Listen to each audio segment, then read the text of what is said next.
de folklore dans cette même teinte. Il peut être partout, il peut être... Alors, en fait, ça nous indique la direction maintenant. C'était une première. Pour les Journées du patrimoine, la municipalité de Villepinte a souhaité cette année organiser une chasse au trésor. Une chasse au trésor qui, par ce beau dimanche de septembre, a vite pris des allures de promenade ludique et familiale à travers les différents lieux insolites de la ville. L'objectif des Journées du patrimoine, c'est avant tout de faire découvrir un territoire que les gens méconnaissent malgré le fait qu'ils y habitent. Cette année, c'est une édition un peu spéciale avec la chasse au trésor parce qu'on l'a voulu ludique, on l'a voulu familiale. Apparemment, c'est un but qui a été réussi parce que les gens ont l'air d'apprécier. Ils sont venus en famille à la remise des lots, donc but atteint, on va dire.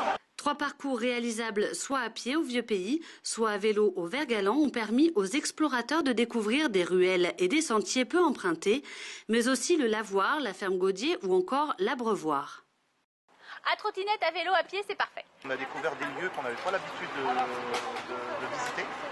Et en effet, comme le Lavoir, comme la ferme du Gaudier où j'avais jamais mis les pieds. Et finalement, c'était une première pour nous. Donc ça donne envie à l'avenir d'être plus observateur et de découvrir plein de choses intéressantes sur Villepinte. En fait, on pensait que c'était très facile et on est un peu surpris parce que même nous, les adultes, on se perd. Tout au long de la journée, des animations étaient prévues et des énigmes énoncées par les comédiens de la société Malangocha ou l'association de tennis de table et issus de secours, ce qui rendait le parcours encore plus convivial. Quand on ne l'a pas, on ne la veut pas. Mais quand on l'a, on ne veut pas la perdre. Quelle est-elle?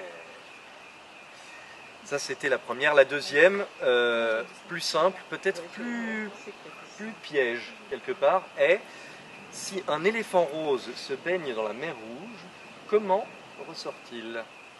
Voilà, je vous laisse... La réponse pour l'éléphant qui va dans la mer Rouge, il en ressort tout mouillé. Oui, mais imaginons la fin de notre trésor. Et là-dessus, je vous chasse. Car il faut le rappeler, tout le monde était à la recherche de la source mystérieuse. Du moment qu'il y a un lavoir, un abreuvoir, on sait, enfin, disons qu'on juge qu'on sait qu'il y a eu une rivière qui passait. Je sais qu'elle a existé. Arrivée pour tous prévue à 17 h devant l'église où se déroulaient les dernières énigmes et le dépôt du bulletin de participation au tirage au sort. Alors, c'était comment? Épuisant.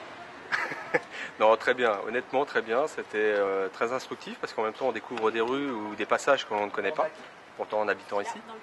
Et puis non, c'était vraiment très bien, c'était participatif pour aussi bien les grands que les petits. Non, en plus il a fait très beau, donc c'était une très belle journée. Pas si évident que ça, je m'attendais vraiment à ce que ça soit des énigmes adaptées à des enfants. Finalement je me suis rendu compte même en tant qu'adulte que c'était pas si évident que ça. Donc ça fait tout le suspense du jeu justement de se dire est-ce qu'on va arriver jusqu'à la fin. Et au final avec un peu de cohésion d'équipe et d'entraide, on a réussi à aller jusqu'au bout du circuit. La journée s'est terminée par une remise de récompenses à l'hôtel de ville. Les plus chanceux ont remporté des lots offerts par la municipalité, les entreprises Veolia Transport et Transdev ou encore par les commerçants de la ville comme l'Institut de beauté Le Salon ou le restaurant Brest à Venise.